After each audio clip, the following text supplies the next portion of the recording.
ஒரு விவசாயி பலன் தரக்கூடிய ஒரு மரச்செடியை நட்டு வைக்கிறாரு.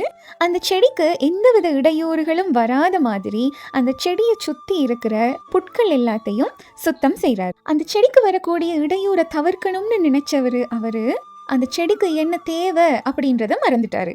அதாவது தண்ணி, உரம் இது மாதிரியான விஷயங்களை அந்த செடிக்கு கொடுக்கல.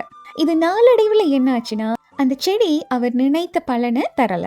நான் இதை எதுக்காக சொல்றேன்னா, நம்மளுடைய குழந்தைகள் தவறுகள் ஏதும் செய்வாங்களா இருந்தா அவங்களோட தவறுகளை மட்டுமே சுட்டி காட்டி, நீ அன்றைக்கு இப்படி செய்த, இப்படி செய்யக்கூடாது அப்படின்னு எல்லாம் அவங்களோட தவறுகளையே சுட்டி காட்டி நாங்க களை இறக்குற வேலையை மாத்திரம் செய்யக்கூடாது.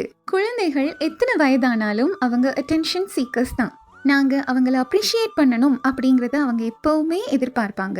ஸோ நாங்கள் அட்வைஸ் அப்படின்ற பேரில் அவங்க செய்கிற பிழைகளை மாத்திரமே எப்பவும் சுட்டி காட்டிட்டு இருக்கக்கூடாது. அதுக்கு பதிலாக அவங்க எப்பெல்லாம் நல்ல விஷயங்களை செய்கிறாங்களோ, அதாவது நீங்கள் எதிர்பார்க்கக்கூடிய டிசிப்ளின்ஸை அவங்க எப்போவாவது செய்வாங்களா இருந்தால் கண்டிப்பாக அந்த இடத்துல அவங்கள என்கரேஜ் பண்ணுங்க. குட் சொல்லுங்க, வெல் டன் சொல்லுங்க.